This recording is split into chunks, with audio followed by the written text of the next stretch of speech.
Welcome back to another week here on MWO Sports. Ryan Drury here. I will be joined, as always, by Clarke and Steve Sabourin. Very exciting show, and it will be our first show that debuts on our YouTube channel, MWO Sports. Follow us there. James Duthie from TSN is on to chat about his new book, Beauties, Hockey's Greatest Untold Stories, and the World Jrs, of course. We'll also chat with our friend Adam Bell about the Blue Jays getting a new home. Where's it going to be? How much is it going to cost? How long will it take? We'll talk about that. And, of course, our wagering expert, Chris Abbott from CoolBet, will jump on to talk NFL lines for this weekend. Hopefully make you guys some money. You're listening to and watching MWO Sports, brought to you by CoolBet.ca. This is MWO Sports.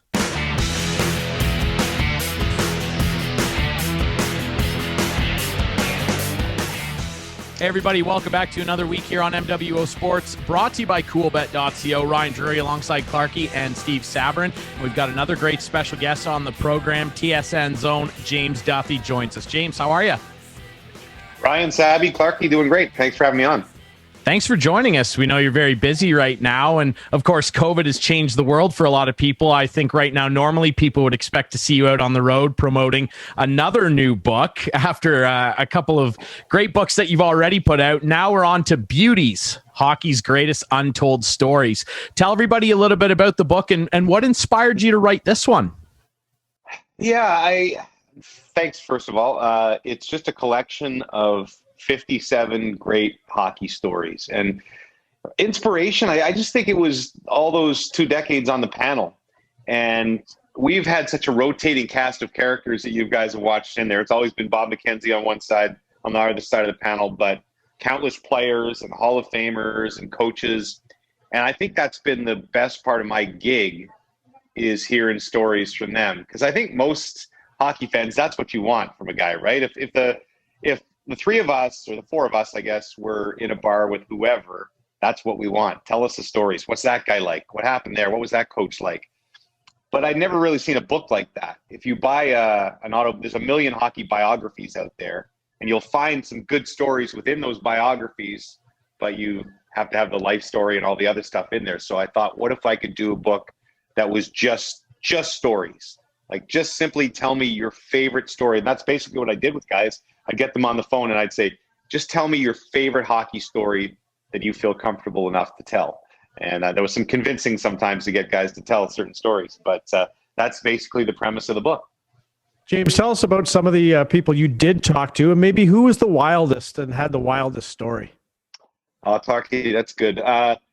Well, it's all over the map, first of all. The big names are in there. There's Gretzky and Bobby Orr and Crosby and McDavid and Austin Matthews and guys like that. Frankly, you need those guys to help sell a book too, right?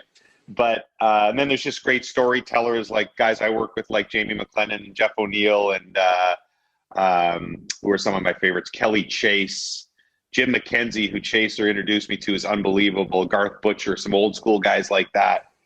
And then there's people you never heard of. One of the things I really wanted to do, Clarke, was to have this mix of variety of big names, storytellers, and then, maybe stories that I'd seen that people had never heard of over the last few years. Scott Foster was that goalie before David Ayres went in and beat Toronto as the emergency goalie. You guys might remember 2 years ago, Scott Foster went in for Chicago.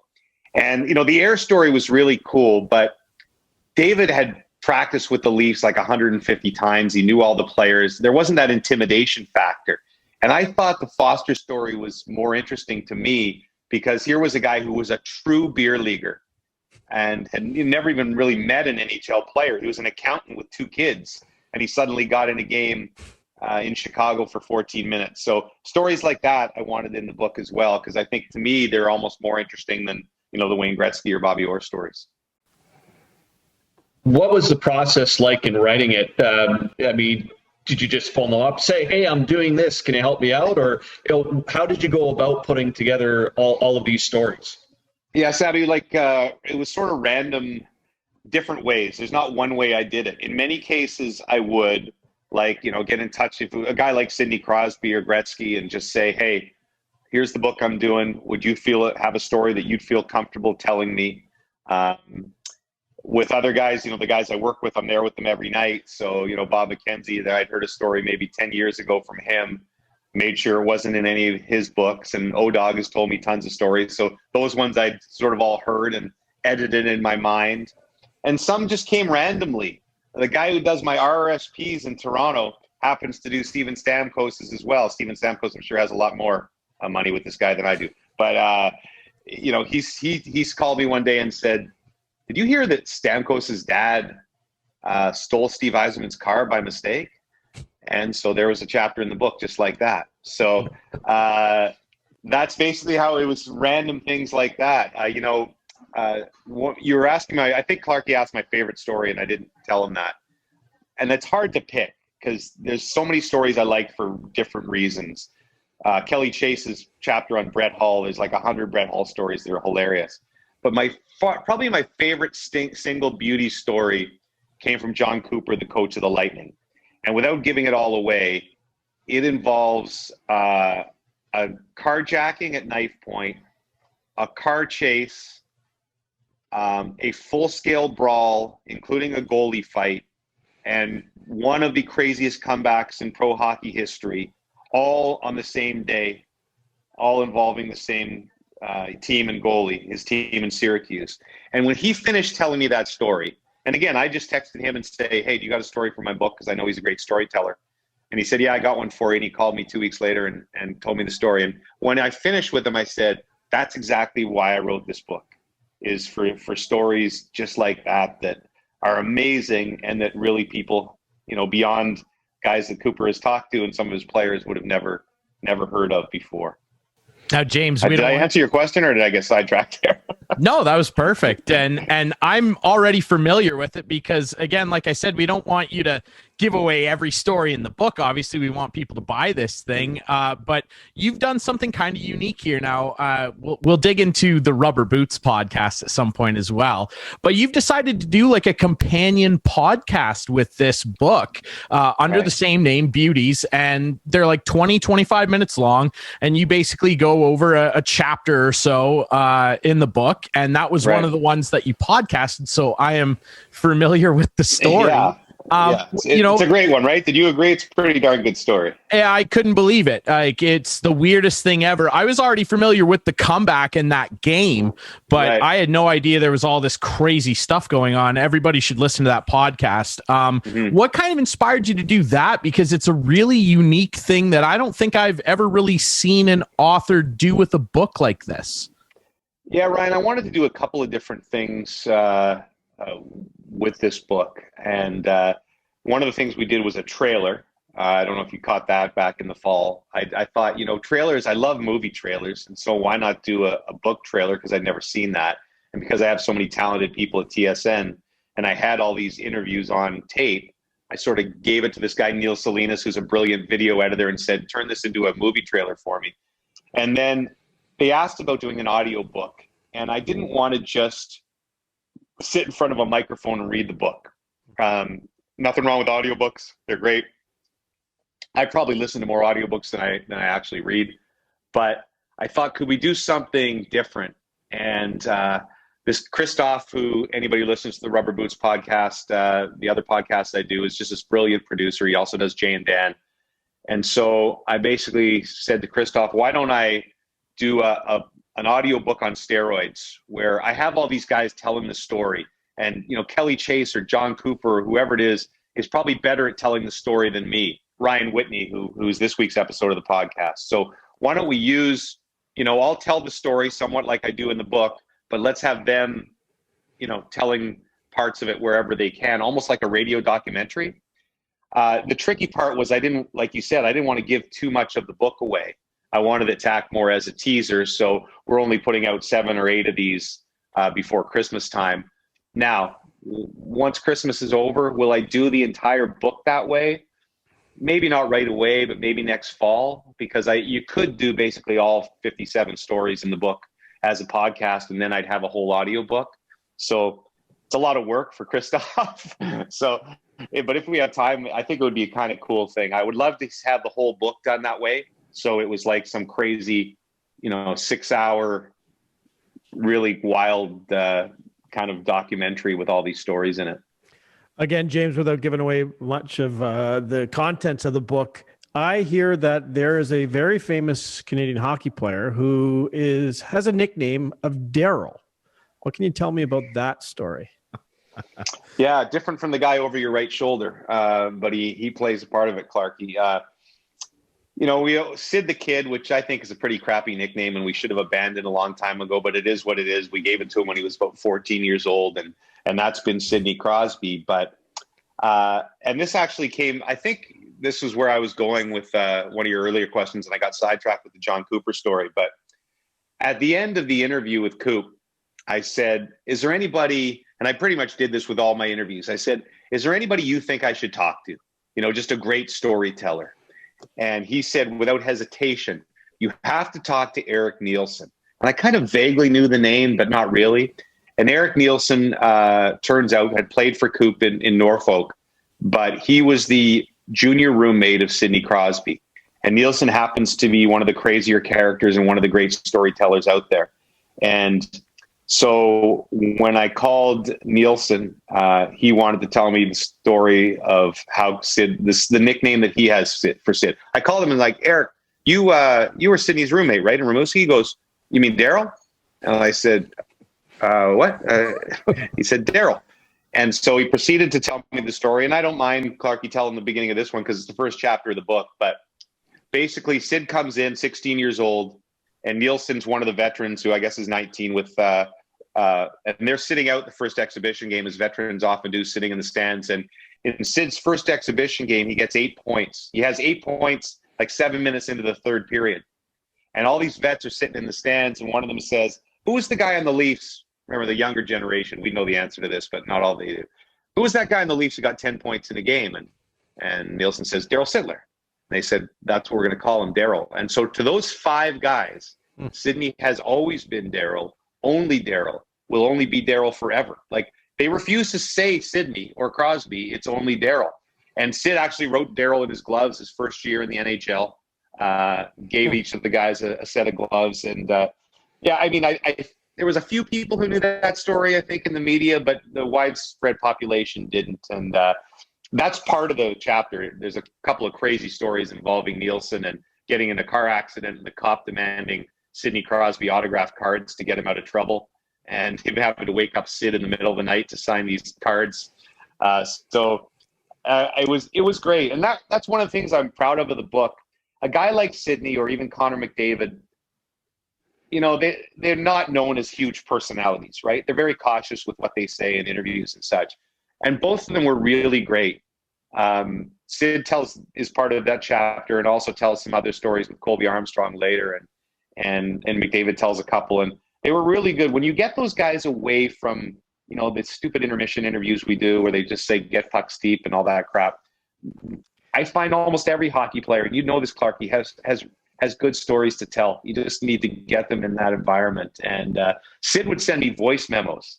That was the coolest thing. Like, it was in the middle of the season. They were in a playoff race. So it was hard for me to get 2 hours of his time. And so every week or so, a voice memo would pop up on my phone, and it'd be like, "Hey, James, it's Sid. So I thought of another one. I'm on the road this time in Buffalo." And it was I don't know. It was a really neat part of the process for me. Don't you feel blessed sometimes, James, that you are like so involved in the hockey world? Like, I loved my time at Leafs TV and working for the Maple Leafs because the guys were great. They really were. And I've been around baseball players, and I couldn't care less if I ever came in contact with another baseball player as long as I live. But don't you just feel good to be like covering hockey on a daily basis? Yeah, I agree with you, by the way. I never covered full-time for TSN baseball at the major league level. I've done the odd thing. But I covered AAA baseball in Ottawa before I came to TSN. And the AAA baseball players were the worst to deal with, worse than any NHL player. We are truly blessed. They are really good people. I always say CFL guys are great as well. CFL and NHL are the best. And you know what? NFL players aren't bad. NBA players are pretty good.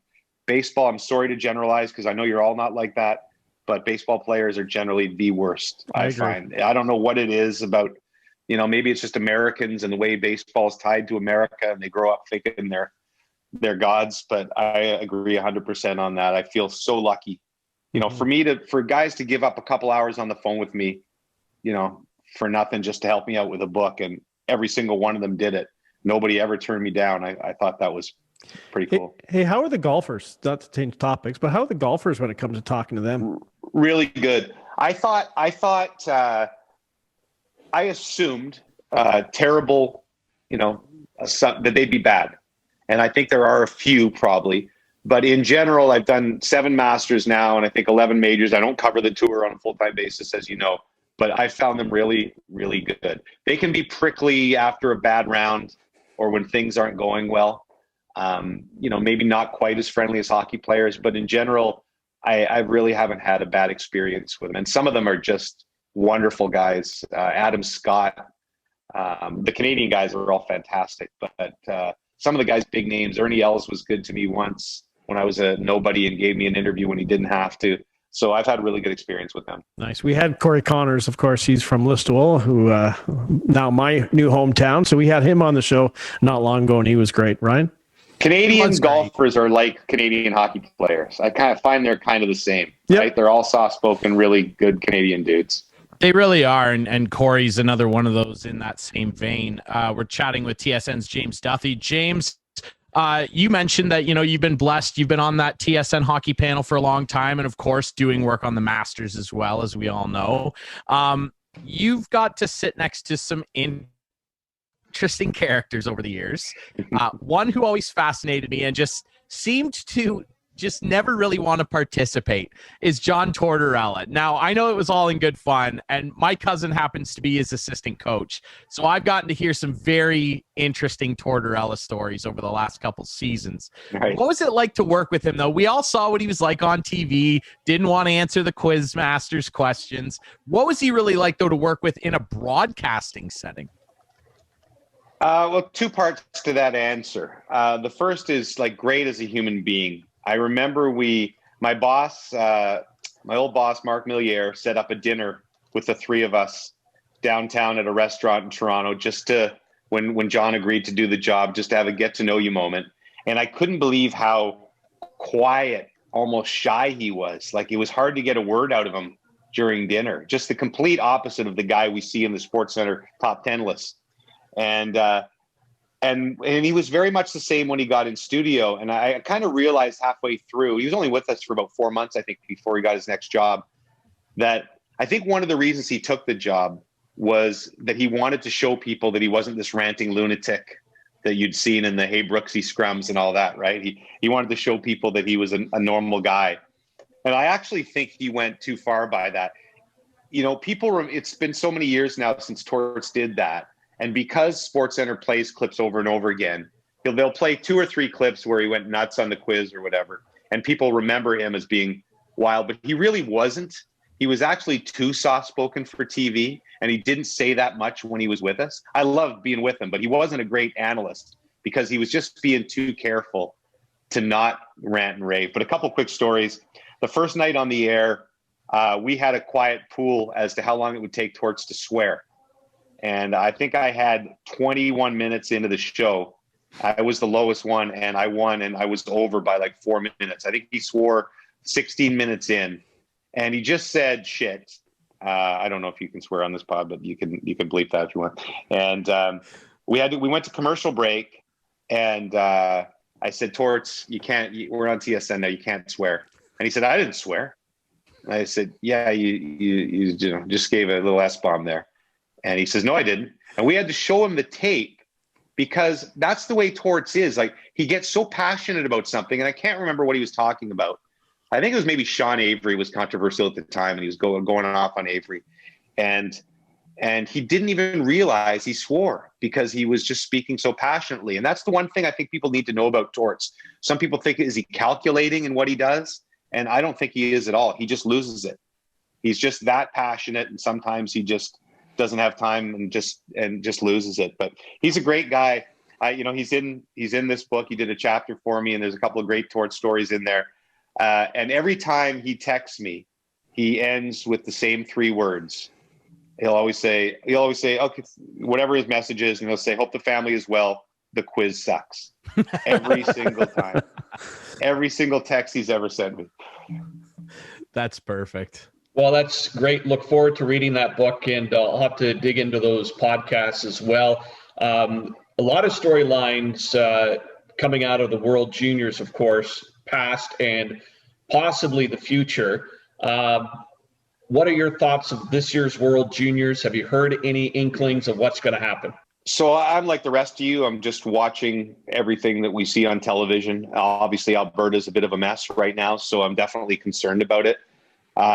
I believe that if we can get everybody there, the bubble has proven to work. The NHL shows that it can work. And if we can get all those kids from all the different countries on a plane, get the TSN crew there, that we'll have a great tournament.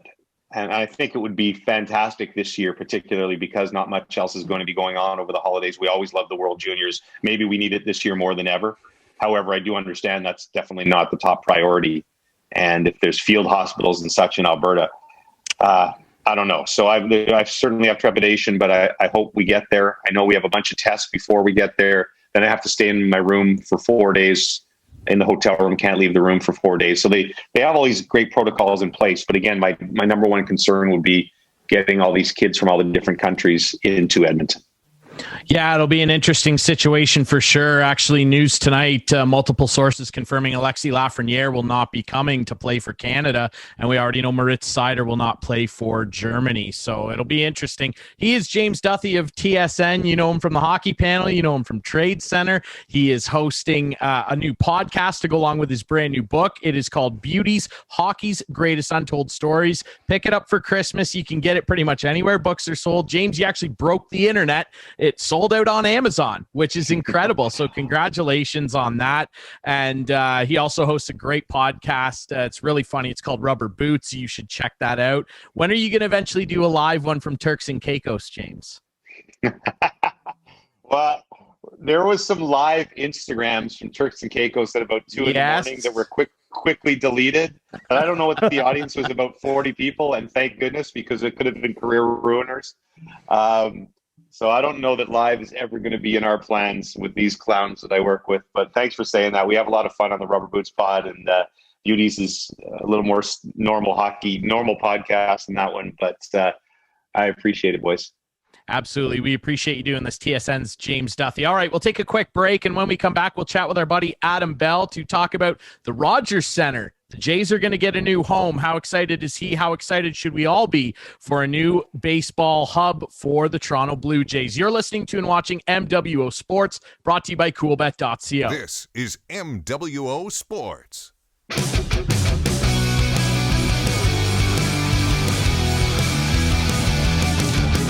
Welcome back to MWO Sports, brought to you by coolbet.co. Ryan Drury, Clarke, and Steve Sabourin. Thanks to TSN's James Duthie for joining us in the last segment. We're now pleased to be joined by a friend of the show and one of our compatriots, Mr. Adam Bell. Adam, how are you? I'm just chilling at home here. I'm really fired up about this subject, though. Like when it first came, I came right to you because I wanted to get a lot off my chest. So. Yes. Now, you have obviously a lot of opinions. That's how fired up he is, folks. The screens are flying.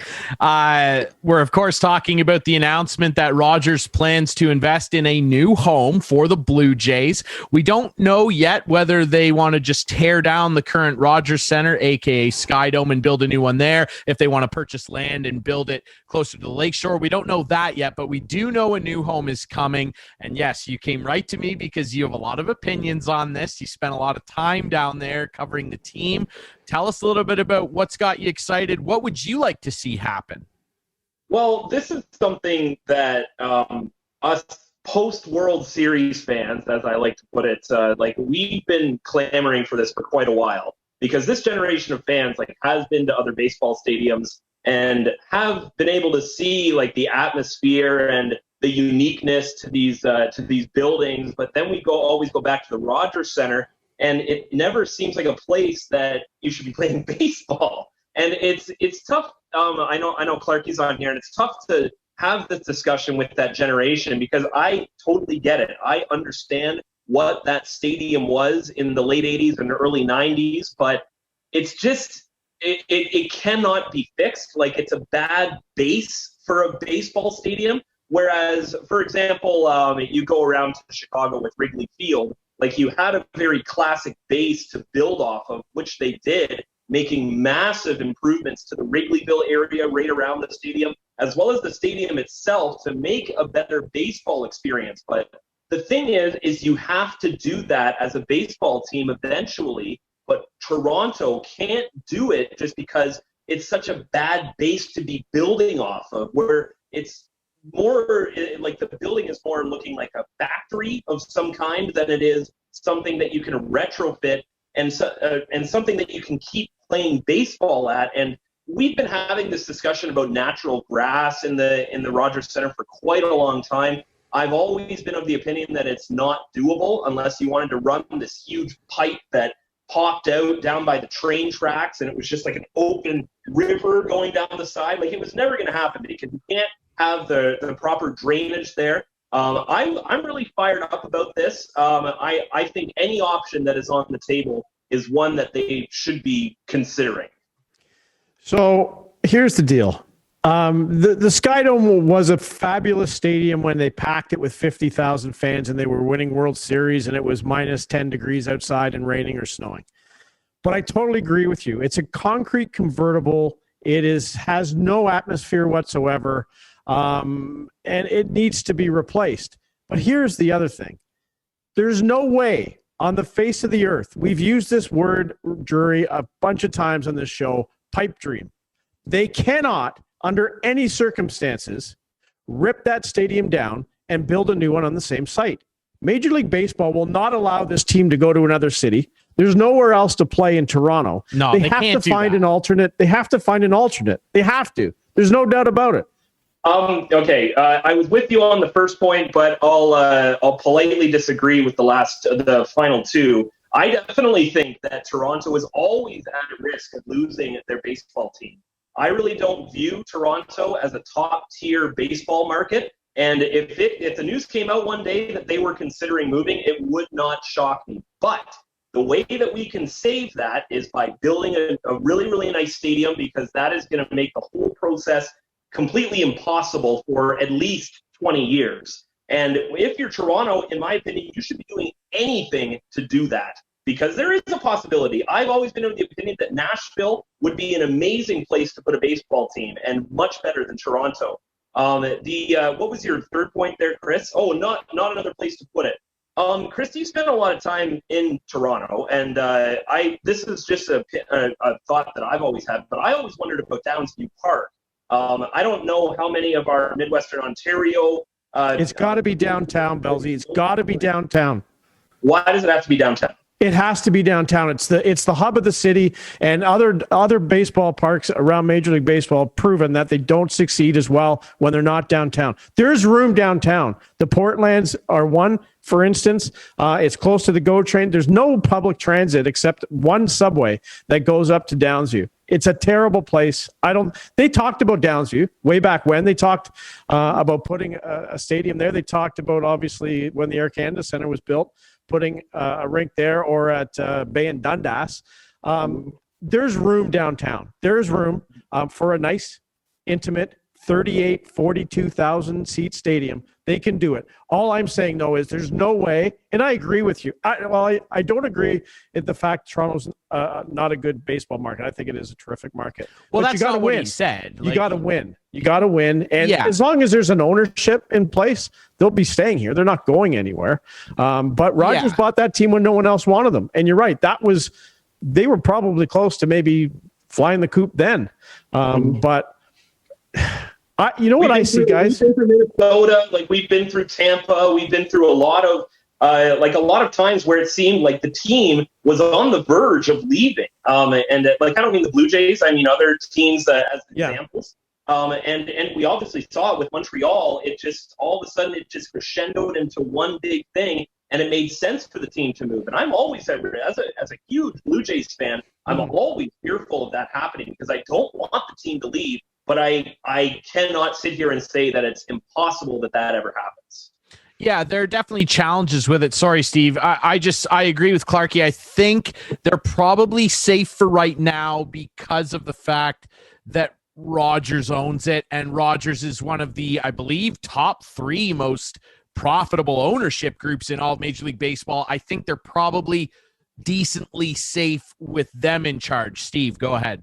Well, I think the one thing they have to avoid is if you're going to build a brand new stadium, make it a baseball-only stadium. Yes. You got to remember, the Rogers Center, formerly the Sky Dome, was built as a multi-sport venue. It wasn't just built for the Toronto Blue Jays. They may have been the driving force, but it was built to host the Argos. It was built to host concerts.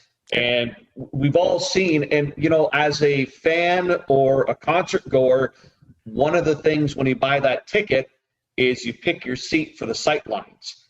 And whenever you get into multi-sport situations, your sight lines are never as good as they are in a park that is built specifically for that type of event or sport.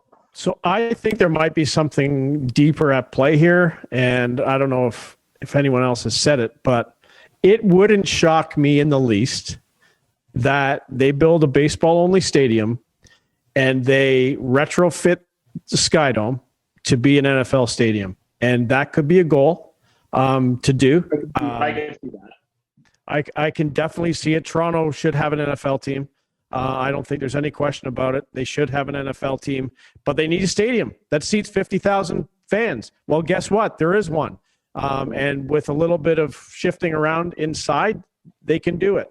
And you know what? Like, at the end of the day, they have a roof there that's been spinning and opening for a long time. And when the roof's open, it's not that bad of a stadium for a football game, right? Mm-hmm. And like, if it's snowing and raining, then shut it. Like, I would love to see, for the baseball stadium, getting back to baseball, I'd love to see like the Seattle, maybe it's Seattle has the T-Mobile Park. Yes, you're right. They have that half retractable roof. It's really cool. So if it's raining, because you know what, guys, like, we're spoiled with that stadium in April and in October. Yeah. Because it can be really rainy and cold in Toronto. I get it, Belzy, but you know what? The people who pay the big bucks for the tickets aren't going to want to go there when it's pouring rain. And the Jays are going to lose a lot of seats because of it. But I don't mind the cold. You can dress warm, but you don't want to get rained on. They got to have a roof for sure. Well, it's funny when we did when we sat in the upper bowls, when I went with my dad, you get that 500 level. But if you got a 30-degree July, August day and you're in that 500 level, you baked like a chocolate chip cookie. Like, wear a hat. It was hot. Wear a hat. It was hot. Hey, Belzy, wear a hat, Belzy. Tell them. And then you go to... I spent a lot of time up at the 500s. I know exactly what you're talking about. The beer gets warm. Although it was probably better than sitting on the aluminum benches in Exhibition Stadium in April and sticking to the seat because you were icicles. But anyway. Belzy, I go ahead. Go ahead, Belzy. I just wanted your opinion kind of on the Jays offseason as well, and how maybe do you think some of the moves that they are rumored to be making could have an effect on how this all plays out? Like, if they have a team, they're young and exciting and it's all fun and games, and now there's rumors they're talking to George Springer, they're talking to LeMahieu, they're talking to Bauer, of course they are. Would that impact how this process carries out at all in your mind? I don't think so. Honestly, the players that I saw, the gambit of players that all of a sudden the Jays are in on, Colton Wong and George Springer. It's everybody all of a sudden. It's very, very reminiscent of the late 2000s Blue Jays, because it just seemed like every time an offseason came around, like there was just this new guy that they were close to signing and it might work, but it just never really kind of fleshed out. I don't think any of those players are really like the superstar type of quality. If the Jays were in on a player like Mike Trout, for example, I could see this maybe playing into the decision-making of a player like that, but I don't think any of these players are thinking about that when it comes to playing Toronto. They at least haven't over the last 15-ish years, but it doesn't detract from free agents coming here. Like, I've always kind of been the opinion that it does, but not really for what the stadium is, just for the turf, because I think guys understand the increased risk of injury that comes with that. Belzy, we'll have to get into this another day. However, I just need to ask you if you've been watching the workouts of Vladdy Guerrero Jr. and noticed the weight loss he is putting on, because apparently he couldn't handle the weight last year and didn't really hit that well. So they're telling him, you know what, you better shape up or you'll be shipped out. Yeah, it's always troubling, and we talked about this on a previous episode of MWO Sports. It's troubling to see guys kind of playing with their weights in the off season. I'm always really apprehensive when guys are like 30 pounds down or 20 pounds up from their walking weight.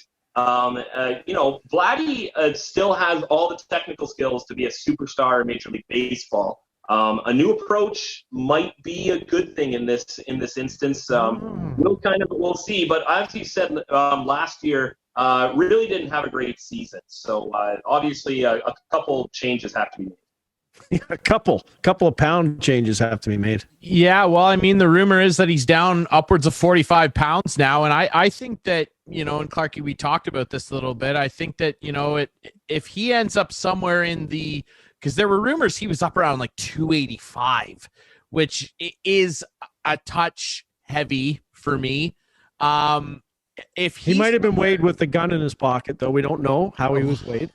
Could have been a gun. But he if he's in the 235, 240 range, I think that he still has enough behind his bat and will feel a lot better. Obviously, you lose weight, you're going to feel better no matter what. But yeah, like obviously he's not going to ever play at 205. That's just not what he is. He's a wide guy. He's a heavy set fella. And I mean, if he's in the 240 to 250 range, that's probably optimal for him. We saw David Ortiz do it for a long time. I'm not saying Vladdy's going to be David Ortiz. He has the ability to be something like that, though. But obviously, we don't want him out there at 290 and become Pablo Sandoval, because that's the other edge of the sword, and we don't want belts exploding on live TV at the new stadium, right? So, Belzy, I want to ask you a little bit just about some of your experiences down at Rogers Center, formerly the Sky Dome. Just what were some of the things from a media perspective that made it just kind of wear on you a little bit?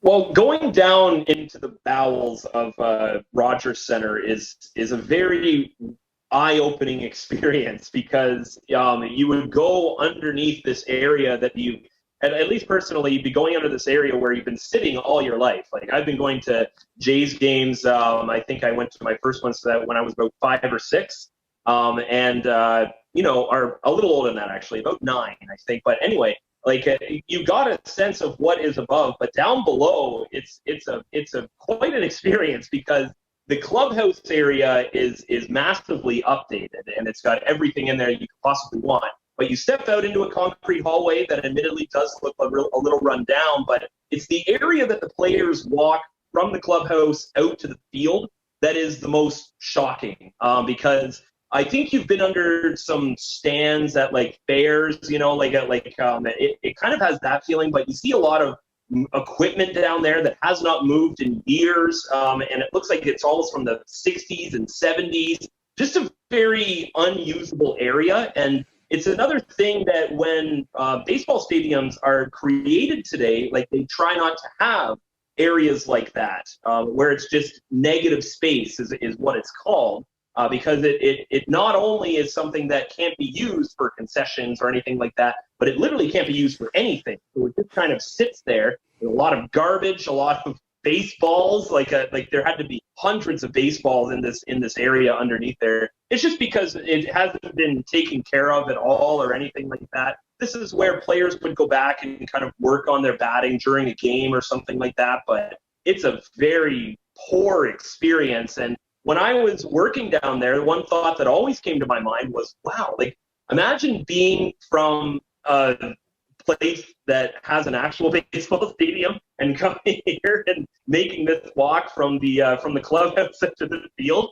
It's like you're walking in an old barn where there's a whole bunch of farm equipment from like the 40s. Like, it's it's quite an experience. But these types of things, I hope if a new stadium is created, that they kind of get away from and take a more modern and more reasonable approach to space like that. It's the big detractor down there.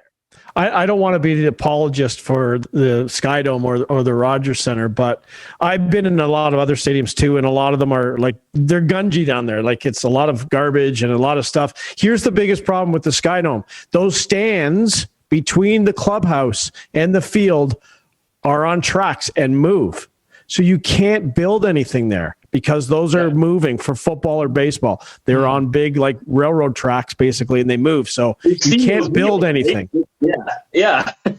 But it doesn't look great. It smells. There's like pop that's been down there for 20, 30 years for sure. That's Belsey spilt when he was drinking up in the 500 level. But they're not like the Air Canada Center too. Like, once you get past the visitors dressing room and where the buses come in and where the trucks are, it smells like garbage. It's awful down there, but it's just the players get used to that stuff. Well, sure. Absolutely. I certainly hope that, Toronto, because I think the fan base is dedicated enough. I think Rogers is dedicated enough. I'm really hoping that we can end up with something up here similar to a PNC Park, or more specifically, T-Mobile that the Mariners play in. The new San Fran Stadium Pittsburgh is amazing. Is beautiful. Yeah, PNC is, this is definitely beautiful. It consistently tops fan lists. I think PNC Park is as good as it gets. Like, I would say that's what I heard. Yeah, I've been there once, and it's amazing. It's awesome. Yeah, my best friend watched a game there 2 years ago and said it was by far the nicest sports stadium he's ever been to, and he's been to a lot. So, I mean, that's really saying something. I'll tell you this, though, boys, in closing from me on this subject. There's no way that the Rogers Center is worse than where my favorite baseball team plays, and even they're getting a new stadium. So thank God for Oakland, because there's no way it's worse than Oakland Stadium. I'll tell you that. Rickey Henderson Field needs replaced badly, and it will be. So it's going to be exciting. I really hope that Rogers puts it in a different place. Like you said, Clarkey, hopefully they can find some room downtown. They can't move them and have them play somewhere else, but overall, I think that this is exciting news. I just hope they approach it the right way. Our buddy Adam Bell, go ahead, Belsey. I was just going to say, just in closing here, I think it's a distinct possibility, if they're going to build a new stadium, that they go to either Montreal or Buffalo for an extended period while that stadium is built, possibly an entire season, because we're talking about a stadium that's going to take at least 4 or 5 years to be built, probably around the 7-year mark. Like, it's going to take a long time, but I can see them going to another location for a season and playing there. But why would that? Like, why would they go for a season if it's going to take 4 or 5 years? They'll just play in the Skydome until then. Could take multiple years. There's different ways to approach this, and we never really got into it, Clarkey, but that Quayside property, like, do you think that's a possibility, like, for building a stadium on, like, where the Google Life Labs was going to be on Queens Quay there, like 100%.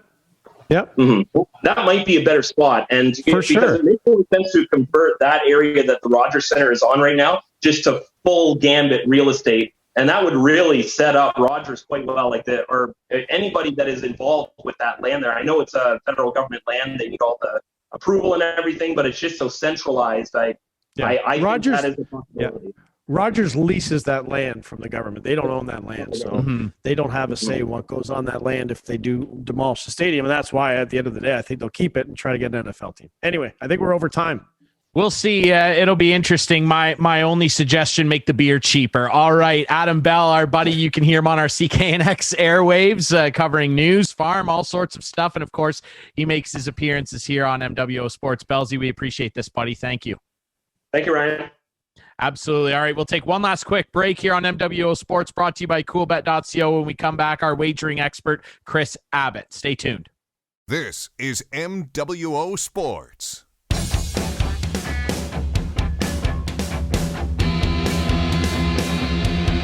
Welcome back to wrap things up here on MWO Sports. Ryan Drury joined by Clarke and Steve Sabourin. And to end the show, as always, we welcome in our wagering expert, Chris Abbott. The show is brought to you by CoolBet.co. He is our CoolBet.co wagering guy. And Chris, boy, the storylines in the NFL are getting wild. Postponed games. We saw, I believe, our first Wednesday game, Ravens-Steelers, with the Ravens coming out on top.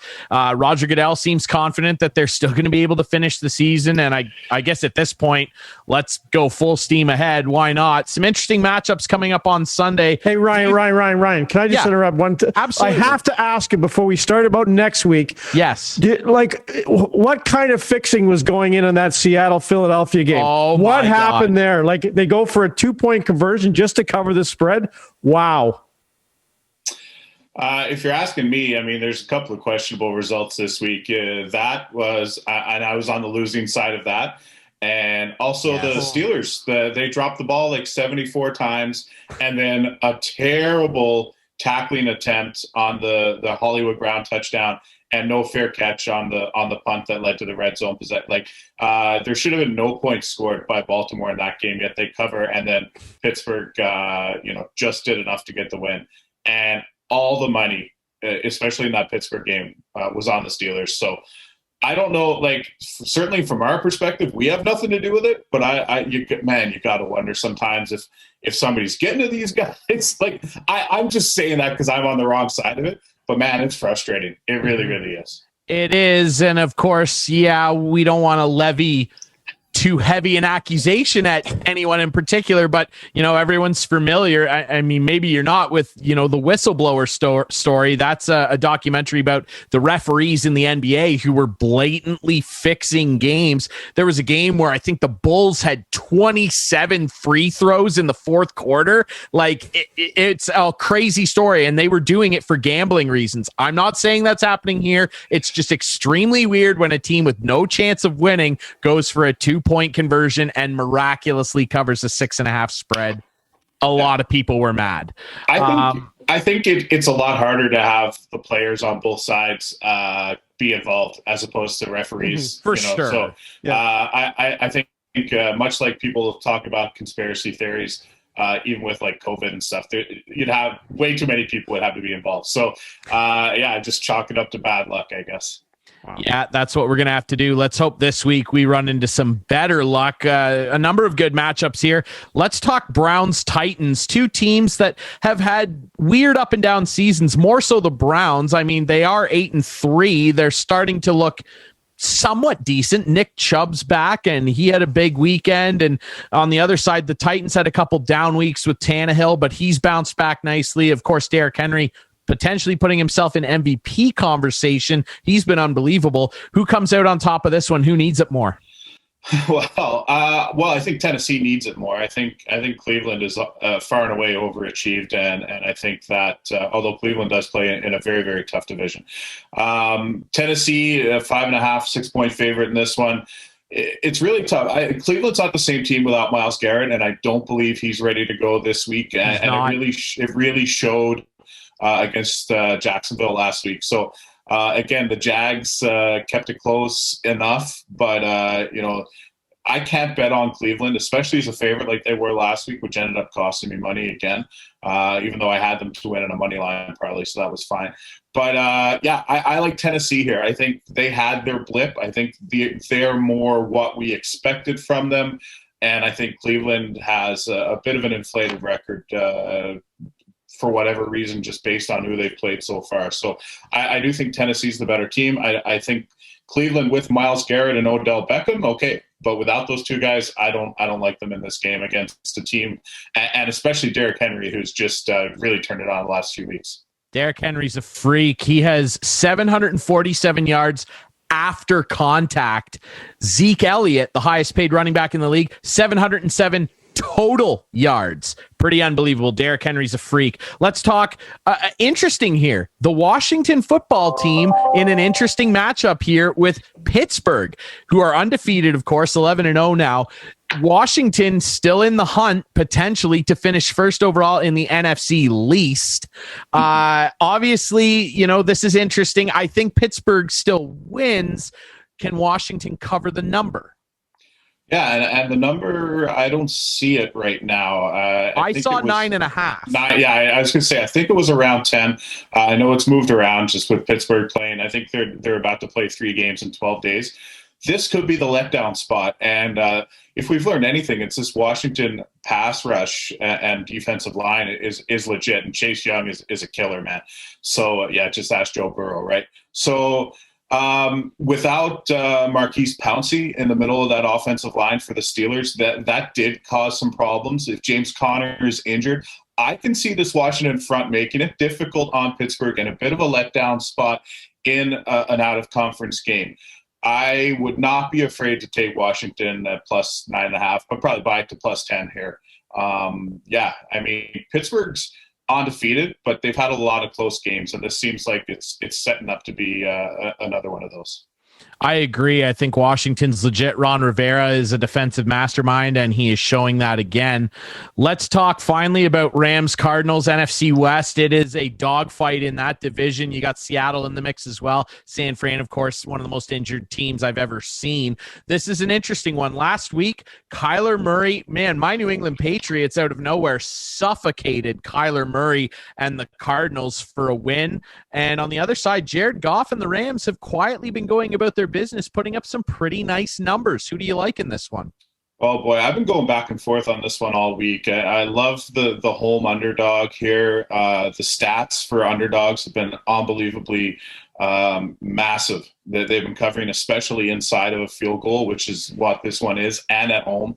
So the math and the trends would say that you go with Arizona here, but I don't know, man. Both of these teams have been completely inconsistent for me, and that makes it really hard. And as much as I like watching both of these teams play, Kyler Murray and DeAndre Hopkins are two of my favorite players to watch in the league.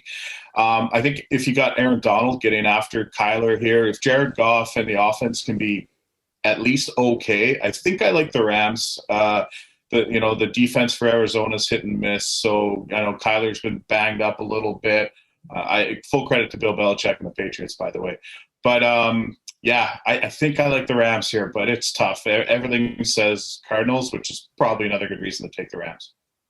Absolutely. It'll be an interesting one. We're looking forward to some hopefully uninterrupted NFL action this week. He is our wagering expert. That is why you tune in. That's why you listen to his advice, Chris Abbott from CoolBet. We really appreciate you guys listening to and watching this show. We are making our debut on YouTube. We appreciate you guys tuning in there. Spread the word. You can catch the show on YouTube now. Of course, you can listen Friday nights right after 6 o'clock on CKNX AM 920, streaming on cknx.ca. Follow us on social media, and of course you can still watch the show with our friends Whiteman TV Friday nights at 8, Sunday nights at 9. Thanks to our friends Chris Abbott, of course, Adam Bell, and TSN's James Duthie. Be sure to pick up his new book, Beauties, Hockey's Greatest Untold Stories, available everywhere books are sold. We appreciate you listening to and watching MWO Sports, brought to you by CoolBet.co.